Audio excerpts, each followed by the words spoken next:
Welcome to the Deep Dive. Glad to be diving in. Today, we are really getting into some deep waters. We're looking at excerpts from Kenneth Grant's Sorceries of Zos, specifically drawing from his book, Cults of the Shadow. Yeah, it's potent stuff. Really complex, layered material. Definitely. And our mission here, for you listening, is to sort of unpack these ideas together. We want to pull out the key insights, the really surprising nuggets about, well, ancient sorcery, consciousness, occult traditions. And connect them to maybe more familiar figures or concepts, find those aha moments. Exactly. It's dense, no doubt about it. Grant's writing is notoriously intricate. But we're going to guide you through it, have a conversation about what's in here. Think of it less like a lecture, more like we're exploring the strange landscape together. And it is strange. We need to set the stage. Yeah. What we're discussing here is pretty far removed from, pointy hats and broomsticks. Oh, definitely. The source suggests we're dealing with powers and roots that are incredibly ancient, like seriously ancient. Maybe even pre-human, which is where it starts getting really wild. It challenges your basic assumptions right from the get-go. Okay, so let's unpack that first big claim. The source argues that sorcery and witchcraft, as we usually think of them, well, they're not really medieval phenomena at their core. Right. It calls them degenerate offspring. Offspring of what, though? Of occult traditions that were coeval, meaning existing at the same time as traditions described in an earlier chapter we don't have access to here. But the implication is clear. These root traditions are incredibly old, coeval with, well, something foundational, maybe the dawn of human consciousness, or potentially even earlier. We're talking deep, deep time. And because of that vast history, the source basically says our popular image of witchcraft, the one shaped by, the medieval witch hunts and anti-Christian reactions, is completely distorted. It's like looking at just the very tip of an iceberg. You see the tiny bit sticking out, maybe twisted and ugly from the weather, but you miss the enormous ancient mass underneath. Exactly. That medieval manifestation, the source argues, was often just an inversion, sometimes meaningless, of something much deeper and more powerful that got lost or suppressed. We've been focused on the distorted reflection, not the original source. Okay, so if that's just the tip, what's the iceberg? Where did these traditions really originate, according to Grant's perspective in this text? This leads to a really fascinating, though, definitely contested idea about the original witches. Contested how? Well, the source mentions that some older authorities floated the idea that these original witches came from a race of Mongol origin. They even pointed to groups like the Lapps in Northern Europe as possible remnants. Okay, that sounds like a sort of, historical or anthropological theory you might encounter. It does, but then the source takes a massive pivot. It says, okay, maybe there's a grain of truth in that connection to ancient peoples, but these Mongols, they weren't human, not as we understand human anyway. Wait, not human. What does that even mean in this context? It describes them as degenerate survivals of a pre-human phase of our planet's history. Pre-human phase. So beings that were dominant, or at least present, before our current human life wave took over. That's the idea. It mentions some people mistakenly labeled them Atlantean, but the core point Grant is relaying here is that they were something other, a different kind of entity altogether. Wow. Okay, so not just ancient humans with weird beliefs, but a distinct type of being. What did they do? What made them the precursors to sorcery? The source highlights two main kind of mind-blowing abilities. First, the ability to project consciousness into animal forms. Like shape-shifting. Maybe, but presented as something more fundamental, a direct conscious power to inhabit or merge with other life forms. Not just folklore, but an actual capability. Okay, that's one. What's the second? The second is maybe even stranger. Okay. The power of reifying thought form. Reifying, making thoughts real. Tangible. Making thoughts manifest. Taking something purely mental or conceptual and giving it actual substance or form in the world. That sounds almost like reality warping. How could that work? What would that even look like? Well, the source gives this incredibly provocative clue. It claims that the bestiaries of all the races of the earth are littered with the results of their sorceries. The bestiaries, you mean like mythological creatures? Griffins, chimeras, sphinxes? All of them. Think about the sheer variety of monsters, hybrids, strange beings in myths worldwide. The source is putting forward this radical idea. Maybe those aren't just symbols or nightmares. You're saying they could be the actual results of these pre-human entities making their thoughts, or maybe fears or concepts, real. That's what the text suggests. Imagine a consciousness powerful enough to impose its internal imagery onto external reality. The line between mind and matter for them might have been incredibly thin or perhaps non-existent. That completely changes how you'd view mythology. It's not just stories. It's a kind of fossil record of pre-human psychic activity. A potentially terrifying fossil record. So yeah, these are described as concrete, non-human entities who were here first. And their powers weren't just... Not in our sense. The source says their abilities derive from extra-spatial dimensions. They weren't bound by our 3D reality. Which would explain why their abilities seem unearthly or magical to us, operating from a different dimensional framework. Makes sense, right. And then there's this even more profound, almost staggering claim about their influence on us, on humanity. What is it? It suggests they impregnated the aura of the earth with the magical seed from which the human fetus was ultimately generated. Whoa, hold on. Impregnated the earth's aura with magical seed, leading to humans. Yeah, it's a cosmic level assertion. It implies human life, or at least our potential for consciousness, maybe certain energetic capacities, didn't just evolve in isolation on Earth. It might have originated from or been catalyzed by a magical influence exerted by these non-human extra-dimensional predecessors onto the planet's energy field itself. So we might be partly descended from, or at least influenced by, extra-dimensional magical programming. That's the implication. It positions humanity as inheriting a kind of magical legacy, not just a biological one. That completely flips the script on human origins and our place in the cosmos. We're not alone, and maybe we never were. And the source argues that echoes of these interactions, these pre-human influences, might still linger in our folklore, even if we don't recognize them for what they are. How so? It mentions the Welsh author Arthur Machen. He wrote a lot of weird fiction. Machen had this idea that many figures in folklore, the ones often depicted as cute or harmless, like fairies, pixies, the little people. Yeah, the more sanitized versions. Right. Machen suggested these were actually decorous devices, polite coverings, concealing processes of non-human sorcery repellent to mankind. Repellent, meaning scary, alien, disturbing. Exactly. The source implies Machen was onto something real. That our sanitized folklore might be a kind of filtered, watered-down cultural memory of encounters with these ancient, powerful, and potentially terrifying non-human sorcerers and their utterly alien ways. The friendly garden gnome could be a distorted echo of something that would freeze your blood. Wow. Okay, fairies as a softened memory of pre-human thought-manifesting entities. That puts a very different spin on things. Doesn't it? And this whole theme, non-human, extraterrestrial, or extra-dimensional influence, isn't just limited to this idea of original witches. Grant points out it's a recurring thread in the work of several key writers and occultists. Who else? He lists Machen, obviously, but also Algernon Blackwood, Aleister Crowley, H.P. Lovecraft, Dion Fortune, all figures who explored this concept of the influx of extraterrestrial powers which have been molding the history of our planet since time began. And crucially, it adds, since time began for us. Right. Implying these forces were already here, operating, before human history even started. Which, as the source notes, runs completely counter to our usual human egocentrism. We tend to think we're the first intelligent life here, and probably the only ones now. Exactly. But these ancient occult traditions, according to Grant, flatly state we were neither the first nor are we the only ones to people the earth. And this connects to Lovecraft again. Yeah, the source sees echoes of this in myths about the great old ones and the elder gods, concepts Lovecraft famously used. There's even a footnote explicitly linking Grant's discussion to Lovecraft's cosmic horror, suggesting Lovecraft was tapping into this same deep vein of lore about ancient alien consciousness and pre-human influence. So cosmic horror as a kind of modern mythology reflecting these occult ideas. That seems to be the suggestion. And it's not just fiction. The source points to figures who claimed direct personal encounters with these kinds of intelligences. Austin Spare is mentioned specifically. Spare's going to be central later, right? Absolutely. He claimed direct experience. And then there's Aleister Crowley. Of course. Crowley spent his whole life trying to prove these things existed, didn't he? Pretty much.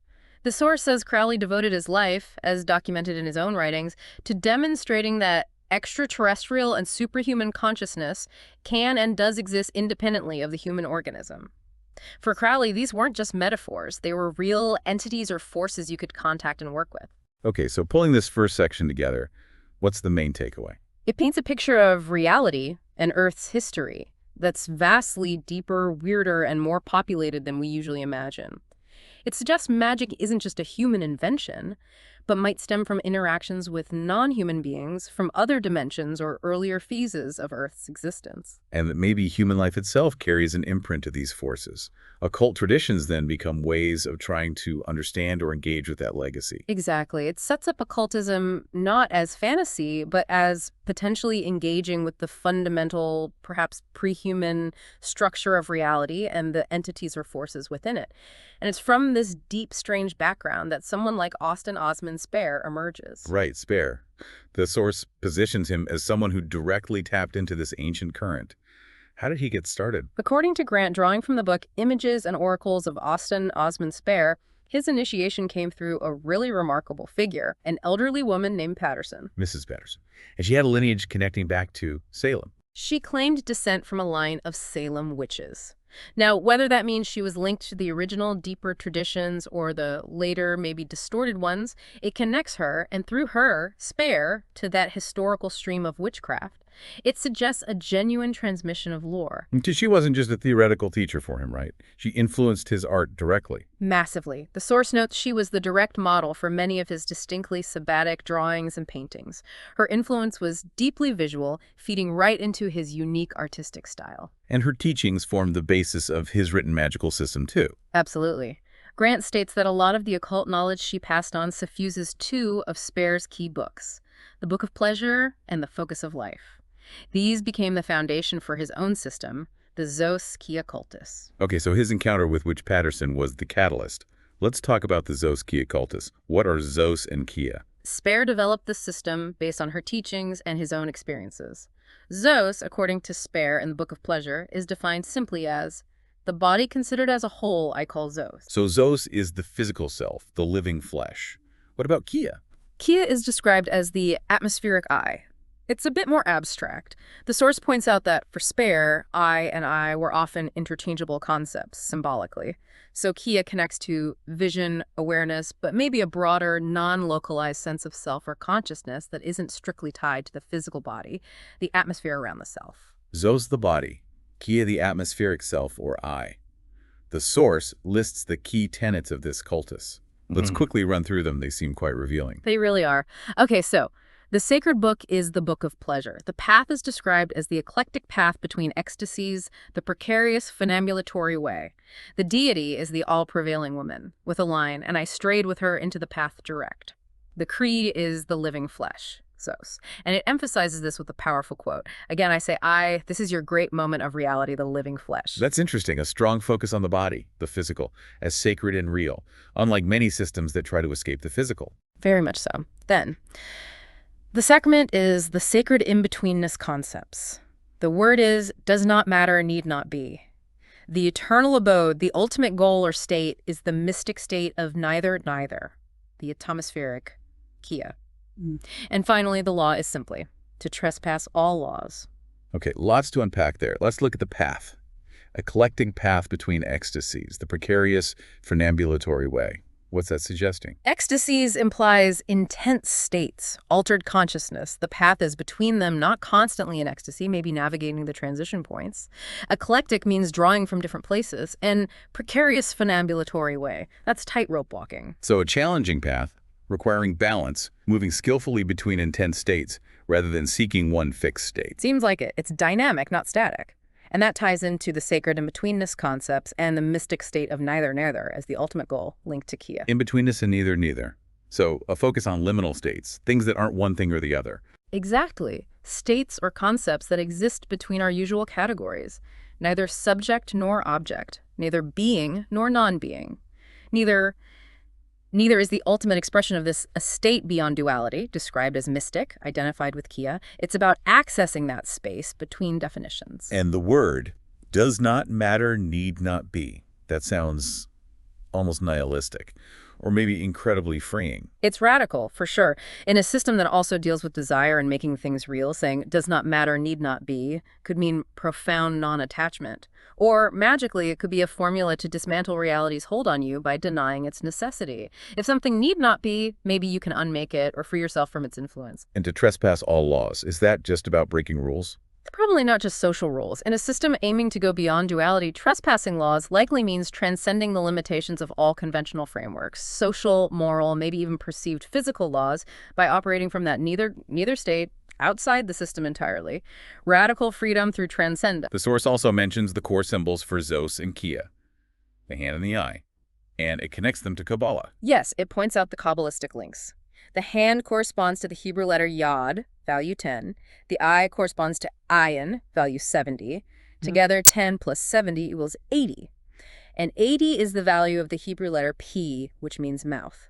P is associated with the goddess, the uterus, the power of utterance, speaking things into being. So the hand, body Zos, and eye, consciousness Kia, combine to equal the mouth, utterance, creation, goddess power. That's the connection Grant draws. It suggests the body and consciousness, symbolized by hand and eye, become the instruments of divine creation, like the mouth speaking reality into existence. And these symbols, Zos and Kia, hand and eye, form the foundation for what Spare termed the new sexuality. Right. This wasn't just philosophy, it was a practical magical system. Spare evolved this new sexuality by uniting Zos body and Kia, atmospheric eye, into a specific magical art. He called it the art of visualizing sensation. Visualizing sensation. And even more, becoming one with all sensation.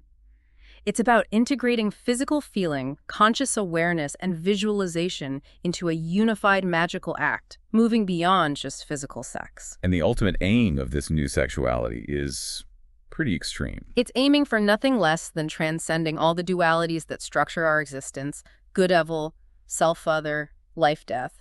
And the method for achieving this dissolution of boundaries is what Spare called the annihilation of separate identity. How do you annihilate separate identity? Through the mechanics of the death posture. The death posture again. Annihilation, neither. It all seems to point towards dissolving the ego, the sense of a separate self. It does. The source even quotes a Persian poet. The kingdom of I and we forsake, and your home in annihilation make. It's about letting go of the individual I and the collective we to merge into a non-dual state, perhaps that void state of neither. The death posture is the technique to get you there. So this new sexuality isn't about the union of opposites, like male and female, creating something new in the usual sense. No, Grant clarifies. It's the sexuality not of positive dualities, but of the great void, the negative, the ain, the eye of infinite potential. The ain. That's the Kabbalistic term for the absolute nothingness, right, before creation. Exactly. So it's a sexuality that emerges from or engages with that fundamental unmanifest potential. It's the manifestation of non-manifestation, which is another way of describing Spare's neither. It taps into the source before duality arises. And this idea of accessing the void, this in-betweenness, the source links it to other esoteric systems too. It's not just Spare. Right. It shows the concept has deeper roots. It explicitly connects Spare's neither to Michael Burchio's concept of Universe B. Burchio, the Vodic Gnostic figure. Yes. Burchio talks about Universe A, our normal reality, and Universe B, the world of all otherness, absolute difference. Grant says the gateway to this Universe B is death, that mysterious non-sephira on the Kabbalistic tree, the threshold of the abyss, guarded by the demon Corazon. And Spare called death. The gateway of all in-betweenness. So, death, the abyss, Universe B, neither, they're all pointing to this liminal zone between the known and the unknown, the manifest and the unmanifest. So navigating this in-between space is fundamental across different systems. That's the argument. And Grant gives cross-cultural examples. He says this focus on in-betweenness is implicit in voodoo, especially the Petra rites. How so? They emphasize not just the four cardinal directions, but the spaces between them on the ritual diagram, and the drumming. The offbeat rhythms are specifically used to summon the loa, the spirits, from beyond the veil. The power comes from the gap, the offbeat, the threshold.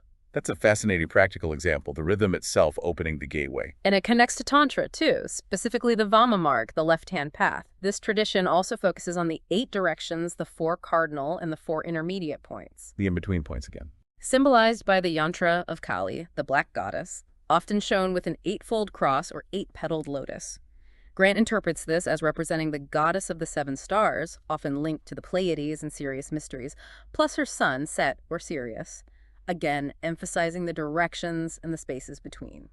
So, across Spare's system, Burchio's Voodoo Gnosis and Tantra, there's this shared focus on the power found in liminality, in the in-between, the void. It suggests Spare wasn't just making things up, but tapping into a core, cross-cultural occult principle. And central to unlocking this new sexuality and accessing these states is the practice Grant keeps mentioning, the death posture. Right, the death posture, described as a way to annihilate the self and turn negative potential into positive power. Precisely.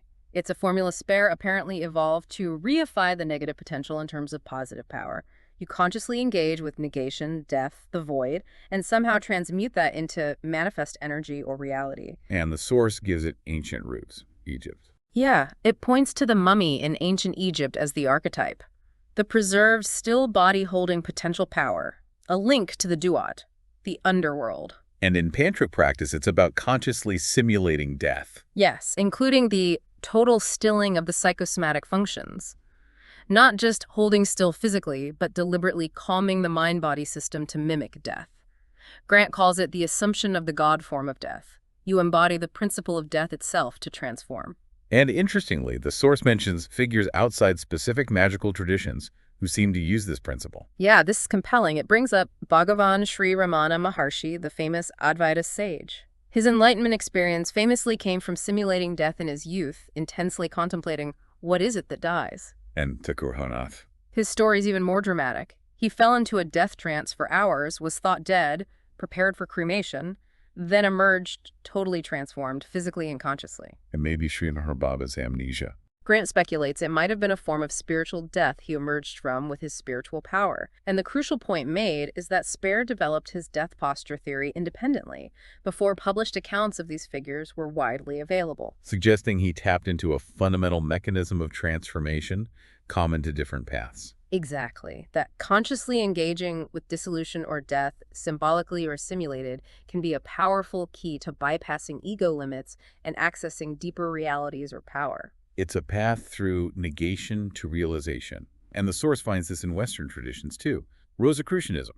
It links the death posture mystery to the Rosicrucian legend of Christian Rosenkreuz's body perfectly preserved in a tomb, the Pastos. This symbolic death and resurrection was dramatized in the Golden Dawn's Adeptus Minor initiation ceremony, the 5th-6th grade. And Spare might have known about this version. Plausibly. Grant notes Crowley published the Golden Dawn rituals in the Equinox around 1910, the very year Spare briefly joined Crowley's AA. So he likely encountered this Western ceremonial magic take on the death mystery, adding another layer to its resonance. So symbolic death as a gateway to transformation pops up everywhere. Ancient Egypt, Tantra, Eastern mystics, Western occult orders. It seems to be a universal key. And speaking of keys, the source then makes a very strong connection between death and sexuality. Death and sexuality, inextricably connected. That still feels paradoxical, endings and beginnings. But mystically, the source presents them as two faces of the same thing. It uses planetary symbolism. Saturn, often linked to death, time, limitation, and Venus, life, love, creation, are seen as twin aspects of the goddess, not opposites, but a single underlying idea. And the evidence is in the sexual act itself. How? It points to the paradox of sexual climax. You have this buildup, this dynamic activity, the drive to know, penetrate, connect, intense focus and energy. Right. Which culminates in a stillness, a silence, a cessation of all effort. That moment of release dissolves into the tranquility of total negation. The little death. The moment of intense life force expenditure leads to a momentary dissolution, a taste of negation or the void. Exactly. That cessation is the link. And Grant says this identity is explicitly shown in the ancient Chinese equation 0-2. 0 equals 2. Mathematically impossible, but mystically. Mystically, it holds a key insight. Not 0 represents the void, the unmanifest potential, the source before creation. 2 represents the duality's active-passive male-female life-death needed for manifestation to occur. So 0-2 means the void. 0 contains the potential for duality 2, and duality emerges from the void. Precisely. And the goddess fits in as the 0, the negative phase, the source. She's the atmospheric Aikia, the I intimator. She is the void potential. And the phase of 2, the duality. Represented by the twins, Set Horus figures embodying conflict and dynamism, the lightning-swift alternations between active and passive are the positive emanations of the void, how the unmanifest becomes manifest. And the hand symbol, Zo, Yo-Tin, represents this active manifesting duality emerging from the void. Yes. So the core Zos Kia symbols, hand and eye, embody this entire mystical equation. 0-2, the void giving rise to duality, all within the principle of the goddess. It's a really integrated symbolic system. And this connects back to Crowley. Grant states the supreme symbol of the Zos Kia Cultus resumes, or encapsulates, the symbol of the Scarlet Woman from Crowley's Thelema. The Scarlet Woman embodying the fire snake, the Kundalini energy. Right. Control of which, as Crowley defined magic, causes change to occur in conformity with will. The Scarlet Woman is that energized, directed, creative force. So she represents the will in action. Yes, the energized enthusiasm of the will is key to Crowley's system, and Grant draws a direct parallel. This is analogous to Spare's technique of magically induced obsession. Which Spare uses to Reify the inherent dream. The inherent dream. A footnote confirms that's Spare's term for the true will. Yes. So both Crowley and Spare, using different terminology, focused on harnessing this intense, directed force, energized will, obsession linked to the feminine principle, Scarlet Woman Shakti, to make an internal reality, true will inherent dream, manifest externally. And this whole process is rooted in that fundamental interplay of void, zero, and duality two, death, Saturn, and life, Venus. That's a profound synthesis. Yeah. Death and sex as flip sides of a creative process involving dissolution into the void, powered by will to bring forth manifestation. It reframes these primal forces as cosmic keys, not just biological functions. And then the source brings in Salvador Dali, the surrealist painter, as a magician. Yes, quite unexpectedly. Grant calls Dali a foremost magician of our time, claiming he developed his own system of magical reification, making things real around the same time as Crowley and Spare. Reification again, that seems to be the central thread. What was Dali's system? His famous paranoia critical activity. Grant interprets this as a method for evoking resurgent atavisms, those primal energies again, and reflecting them into concrete images through a process of obsession. Similar to Spare's magically induced obsession or the focus needed for the death posture. Exactly. Grant sees the same underlying mechanism, intense, focused obsession, bypassing the rational mind to externalize deep subconscious material. And he notes this amazing synchronicity. Dali was born in 1904. The year Crowley received the Book of the Law. Precisely. Grant sees this as making Dali literally a child of the new eon, an embodiment of its consciousness, even the kingly man described in Crowley's text. So Dali's bizarre, melting imagery wasn't just artistic quirkiness, it was a manifestation of this new consciousness tapping into primal forces. That's Grant's reading. Dali's genius foreshadowed the potential of this new mode of consciousness. His objects, reflected in the fluid, astral light, constantly melt and transform, mirroring Crowley's idea of the great work as intense focus on the ever-changing present moment. And how did Dali's method compare to Spare's? Grant says Spare isolated desire in a symbol, sentient sigil, magnetized by will. Dali, he suggests, took it further. He compares Dali's paranoid critical activity to a development of the primal African concept of the fetish, deliberately imbuing an object with power. And he links Spare's visualized sensation to Dali's definition of painting. Yes, Dali called painting hand-on color photography of concrete irrationality. Grant argues sensation is irrational. Spare visualized it, Dali made concrete photos of it, essentially the same process, using art to make subjective, irrational experience tangible, practical magic through art. And central to all these figures, Crowley, Spare, Dali, was the role of Shakti, human embodiments of power. Yes, Grant emphasizes this. He says these magicians utilize human embodiments of power, Shakti, usually appearing in feminine form, as essential channels for their creative or magical work. He lists Crowley's partners. Layla Waddell for the Rites of Eleusis, Sora Viracum for Book 4, Hilarion for Liber Aleph, Alostriel for Magic, Frida Harris for the Thoth Tarot. A different Shakti for each major work, seemingly. And Dali had Gala. Indispensable. Grant calls her the channel through which the inspiring creative current was fixed or visualized. And for Spare, it all began with Mrs. Patterson. She was his primary Shakti, embodying those ancient sorceries. Grant even mentions a footnote detail about her reportedly transforming from hag to virgin before Spare's eyes, linking her to Hecate's metamorphic power and the draconian tradition. These women weren't passive muses, they were active conduits, essential for the magic to happen. It really underscores the feminine principle as a necessary vessel or amplifier for these forces. And Grant makes an incredible claim about Spare's art itself. He does. He says Spare's final grimoire concentrates his whole system. And then this. Possessing a picture by Spare containing his sigilized spells means you essentially possess the grimoire's essence. And you might even get swept up and attuned to the vibrations of Zos Kia Cultus just by having it. So the art is the magic, a charged object. A potent fetish capable of transmitting the actual energy and consciousness of the system, not just representing it. It turns art appreciation into a potentially magical interaction. Okay, from high art to something really obscure. The source mentions a connection through Spare's friendship with Thomas Burke, leading to a curious Chinese occult society. Yes, the cult of the coup. A little-known aspect of Spare. Apparently, this society flourished, surprisingly, in London in the 1920s. Chinese occultism in 1920s London, not where you'd expect. And not in Limehouse, the usual Chinatown area then, but in Stockwell, near where Spare had a studio. Very specific and unusual. And Spare supposedly witnessed one of their secret rituals, possibly the only European ever. That's the claim Grant relays, perhaps via Burke. This makes Spare's account potentially unique and very significant. Why is significant for Spare's own system? Because Grant says the coup practices closely resembled a form of dream control.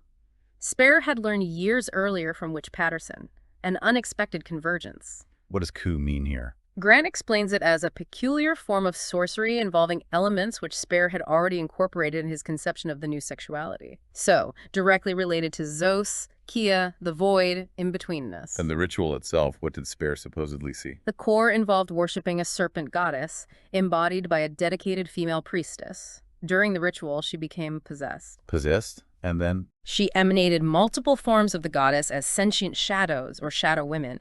These shadow forms were said to have all the seductive charms of the human priestess. Sentient shadows emanating from a priestess. Wow. What happened to these shadows? They gravitated toward the devotees who were, importantly, in a drowsy condition. A trance state. And then? Grant states, quite directly, sexual congress with these shadows then occurred. Not symbolic, but described as tangible interaction. And this, he says, was the beginning of a sinister form of dream control, involving journeys and encounters in infernal regions. Infernal regions meaning the subconscious. The footnote clarifies concealed place, symbolic of the subconscious. Right, journeys into the hidden depths of the psyche, facilitated by sexual interaction with these projected shadow forms. So the coup, this shadow woman, is another form of the fire snake, the serpent energy. Yes, Grant presents it as the fire snake exteriorized astrally as a shadow woman or succubus. Congress with her, in this drowsy or dream state, allowed the devotee to reify his inherent dream, make the true will manifest. And she was called the whore of hell. Provocative term, yes. Grant compares her function directly to Crowley's Scarlet Woman, the Tantric Suvasini, and the fiendess of the cult of the Black Snake. The coup is a shadowy embodiment of subconscious desires concentrated in the alluringly sensuous form of the serpent of shadow goddess. So again, and we see this link. Dream states, sexuality with externalized entities representing subconscious desires, all geared towards manifesting internal goals in the external world by working with the shadow. It's a very potent and potentially dangerous model of magic, suggesting the subconscious can be actively projected and interacted with, using sexual energy as the fuel for manifestation. And Grant then actually lays out the mechanics of this kind of dream control. He does. He presents a three-stage technique derived, he says, from two sources: Ida Nelidov's erotocomatose lucidity, which Crowley adapted, and Spare's own system of sentient sigils from the Book of Pleasure. A combination of altered states, sigil magic, and sexual energy. How does it work? Stage 1. Stage 1 happens before sleep. It involves some form of karezza, which a footnote clarifies means unculminating sexual activity, specifically a solitary act where orgasm is withheld. While doing this, you vividly visualize a sigil representing your desire. Okay, caressa plus visualization. Why withhold orgasm? To balk the libido, build up the energy and desire without physical release. This frustration, combined with the sigil focus, forces the energy towards the dream world for satisfaction and expression. You're charging the sigil with dammed-up desire. Got it. Stage 2. This happens in the dream. Yes, once you get proficient. The dream become incredibly vivid, dominated by a succube or shadow woman, and spontaneous sexual intercourse occurs. Crucially, the dreamer must remain aware of the sigil and consciously bind it onto the succube's form, visualize it on her, as jewelry perhaps during the act. So you imprint the desire symbol onto the dream entity, fueled by the redirected libido. Exactly. And because this dream experience is so intense and sensually real, Grant equates it to a ninth-degree working in Crowley's system, where the physical act is the magic. The sigil, charged in stage 1 and bound in stage 2, becomes sentient, alive. And stage 3. Manifestation. After awakening, the object of the working materializes. The desire embodied in the now sentient sigil reifies in the waking world. So, charge sigil via caressa, bind sigil to dream succube goal manifests. That's the formula. That's the system Grant outlines. The key innovation, he notes, is moving the sigil work and the succube interaction entirely into the dream state, transforming a solitary 8th-degree practice into something with the power of a partnered 9th-degree working, using the dream as the magical chamber. And the source clarifies caressa and celibacy here. It's not about just stopping sex. Right. It addresses semen retention in some tantra, where the bindu seed essence is thought to breed astrally, creating results on other planes, not physically. So caressa or retention isn't about suppression, but redirection of energy. Exactly. Grant calls literal celibacy a meaningless parody of the real formula. True tantric or ascetic celibacy is about consciously retaining and redirecting that potent sexual energy for magical or spiritual aims. That's why, he notes, saints were often tempted astrally. The physical outlet was blocked, so the energy manifested elsewhere. And the Ku devotees' drowsiness suggests they were using a similar dream trance state. Grant implies their shadow play was likely evoked through a similar process, using dream control or trance fueled by directed sexual energy to manifest the subconscious desires embodied by the serpent goddess. It's a remarkably detailed, if very unconventional, framework for using consciousness, sex energy, and dreams to influence reality. Blend psychology with outright magic. It definitely pushes boundaries, layering occult mechanics onto psychological processes, suggesting a tangible interaction with energy fields and even projected entities. Which brings us to another bold claim, that these occult practices have a demonstrable biochemical basis. Yes, Grant groups Massey, Crowley, Spare, and Dion Fortune together, arguing they achieved for occultism what Wilhelm Reich did for psychology. Which was? Establishing it on a sure biochemical basis. Biochemical. How does Spare's work, for instance, connect to that?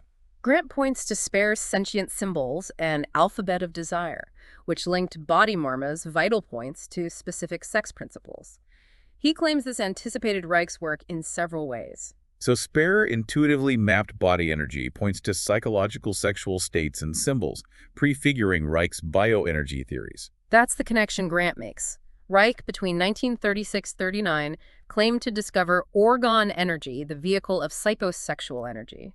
Grant credits Reich with isolating Freud's hypothetical libido and demonstrating it as a tangible biological energy. Measuring the libido, essentially. Measuring and reifying it, yes, making it scientifically real.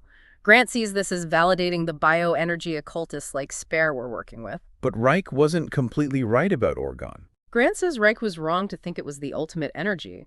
Orgone is an important kala, a part or emanation, but not the supreme kala, mahakala, though it can be transformed into it via practices like Vama Marg Tantra. He even suggests Arab alchemists knew this and veiled it. So orgone is real, measurable, but part of a larger energetic reality known to ancient traditions. That's the view presented.